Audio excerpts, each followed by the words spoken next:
So I thought I'd talk a little bit about mysticism and experience with mysticism and what exactly is mysticism in the context of looking at all the different things you can do in life. Like, say you want to become a banker, or say you want to become like an athlete, or, anything, an artist, a painter, an architect. I mean, there's skills you have to have for those jobs, and you have to train and get better at those skills. And maybe you have a natural aptitude for those skills.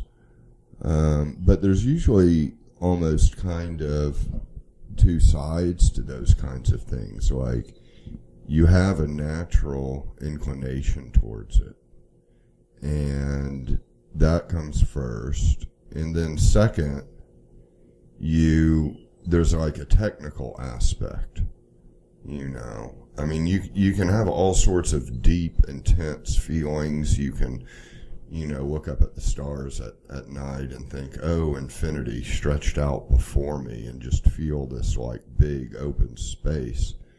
But that doesn't necessarily mean like you've gotten anywhere in the craft of poetry. I mean, you could have all these deep poetic feelings, and you could read other people's poems and really connect with them. But then when you write them yourself, they don't quite seem to be thought of by other people as worthy as, these famous poets you've read before.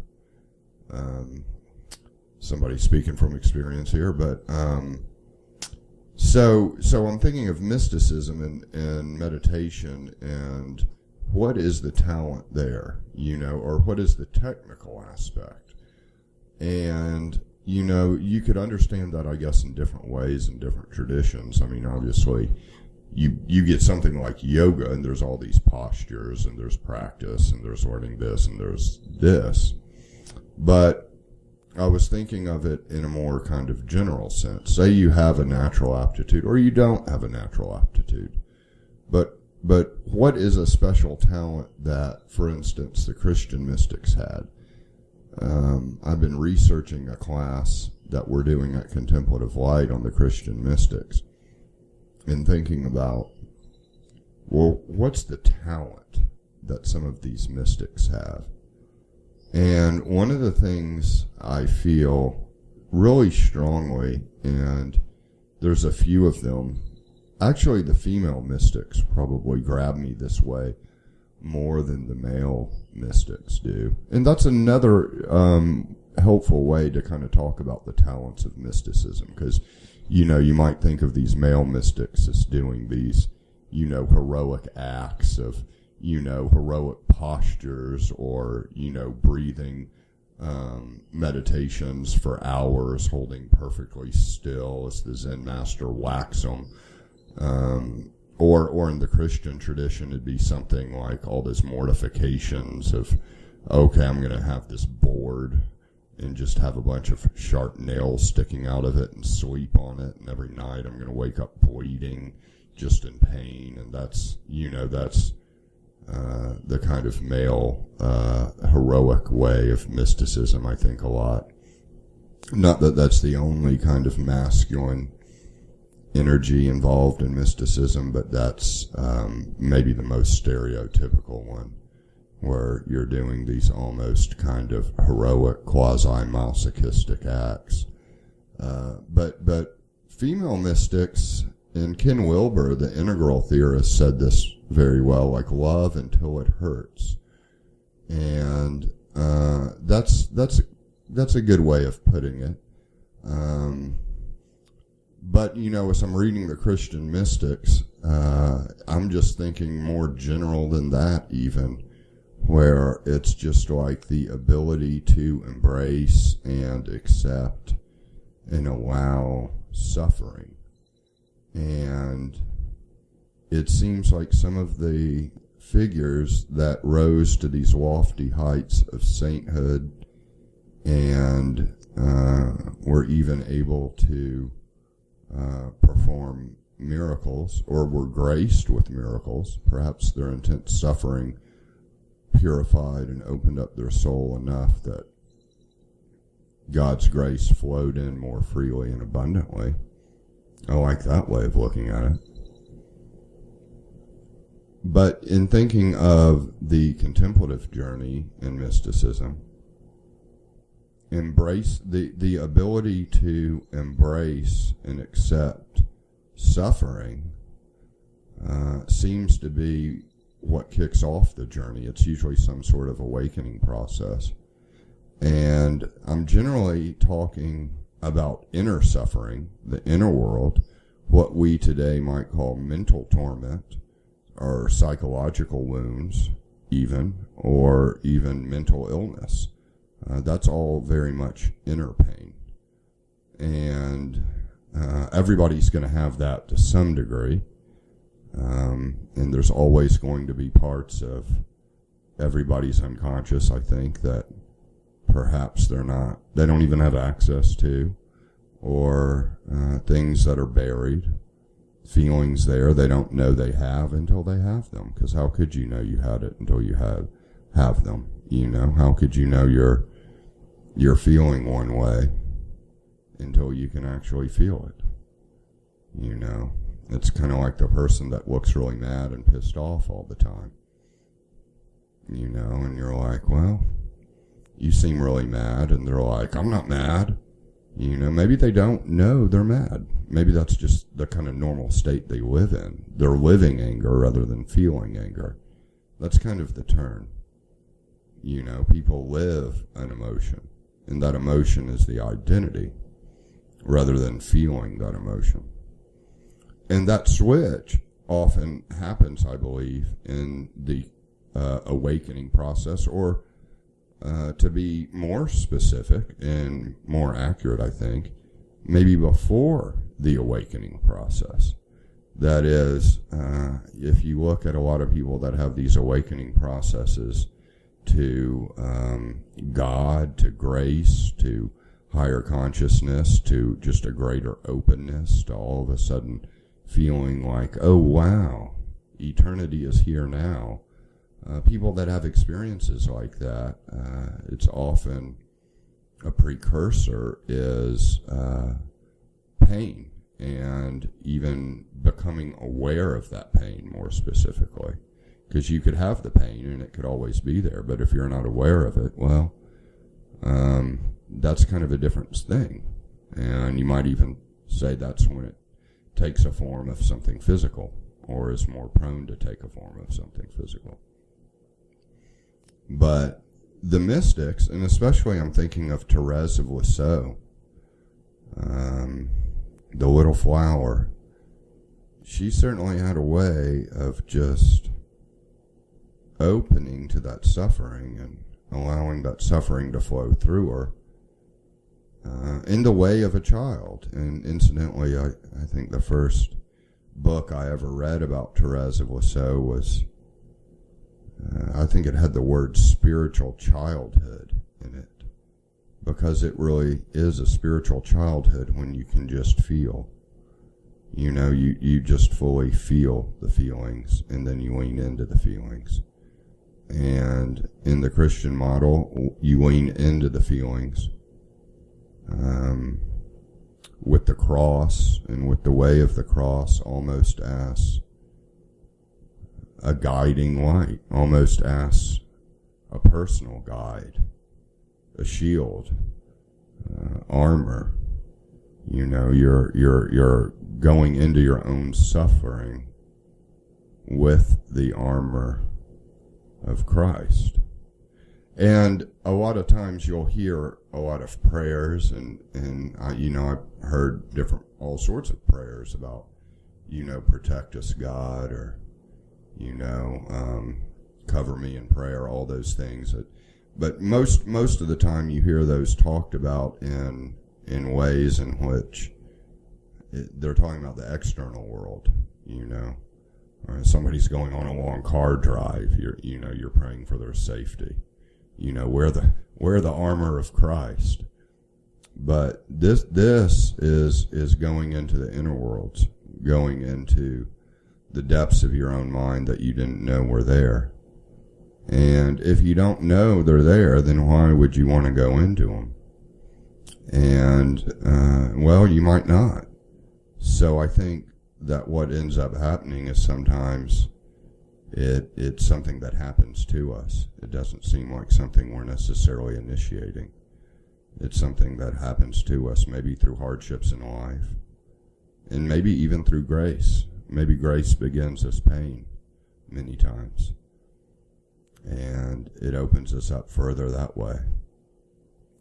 But I think the difficulty, and this is where it gets into the special talent of the mystics, is can you actually have the faith that suffering and that inner suffering and that sensation of suffering is something that's going to lead you closer to God and closer to your true self? And can you actually embrace that?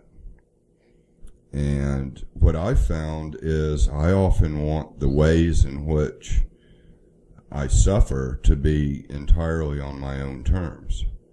I want to prearrange how my suffering's going to be, or I even want to be able to choose the nature of my suffering. Well, I could suffer through a heartache of a lost love, but I don't want, to suffer through chronic fatigue syndrome and fibromyalgia. Or, that's a strange example, but it's kind of like that. Or it's actually, to be more accurate, it's more like I would like all my externals to be taken care of, so then I can just suffer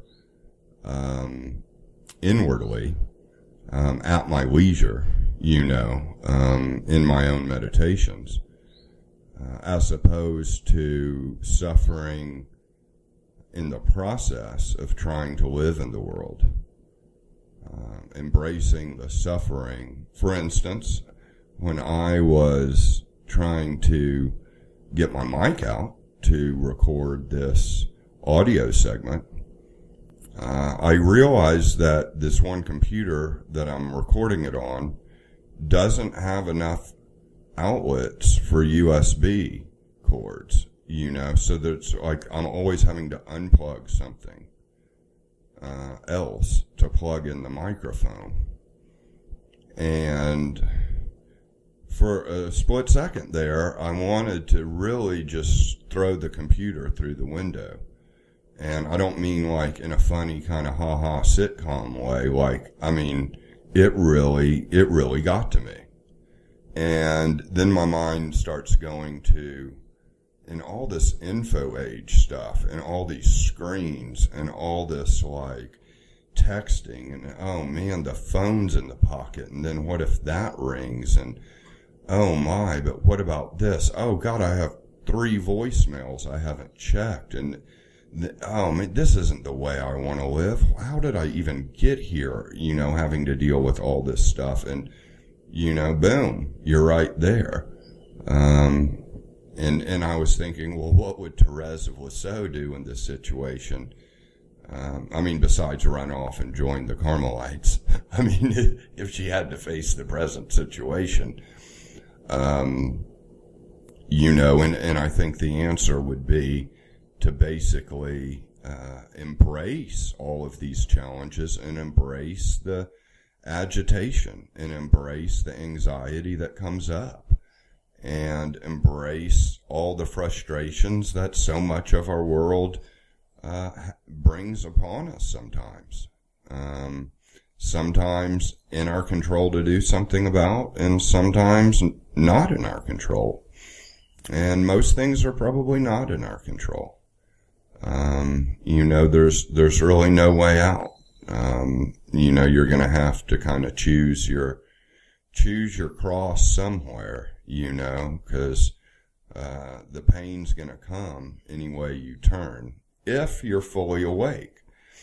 Now, I guess the option that many people take, and perhaps they even take this unconsciously, would be to not feel completely what's happening and to simply react to it, and to shut down and simply react, so that the entire framework is the outer world, and the inner world doesn't necessarily exist.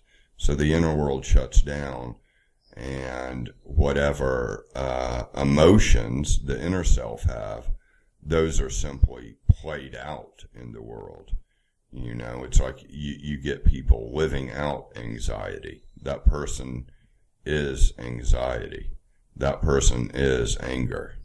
You know, that person is mild agitation mixed with glee, you know. But maybe they don't even know it. You know, maybe they don't completely feel it.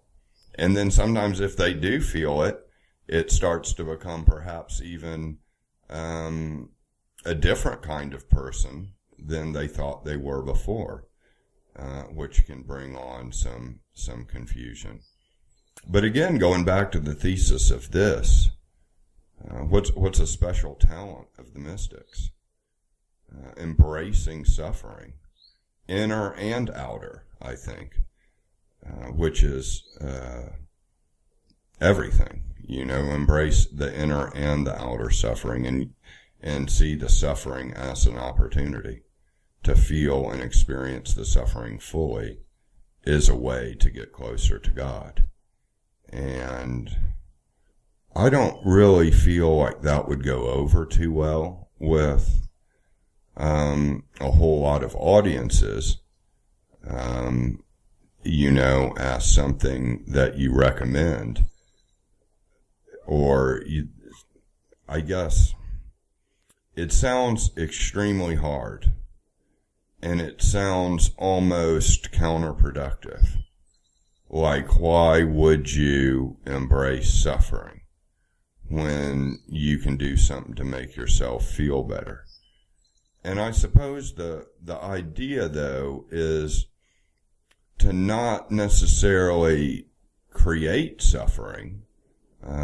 As one of the mothers in the monastery said, life is penance enough. I really like that line. Life is penance enough. They didn't do mortification or anything of that sort, because life was penance enough. And to be able to just stay open and to feel it fully, and to be honest about what you feel, and to be honest about what you think, even when it's not the right answer or the appropriate answer. Even when maybe you don't even know exactly what it is. And to be able to do that, even when it hurts. To be able to keep going and to stay open and to feel through things, even when it hurts. And I think that's where faith comes in handy. And I think what enabled the great mystics and saints like Therese of Lisieux to do this was their faith in God. Their faith in God basically gave them the courage to feel through all the horror of this world, love through all the horror of this world, because they saw beyond this world. And not only did they see beyond it, they wanted to get beyond it, and they wanted to move through it. And if they were covered in the pain and sin of this world, then they wanted to clean their system out so they could be completely married to God. And to clean their system out before their union with God, well, the mechanism for that cleaning was suffering, as was the cross on Calvary, suffering. And to fully embrace that as a means to transcendence, and not the suffering you want to have, or the idea of it that you have in your mind, or the idea that someone else told you to have or not have in your mind, but the actual suffering that's going on. Can you feel it now? Can you feel what you've been going through today, yesterday, what you'll go through after this podcast? Take care, my friends.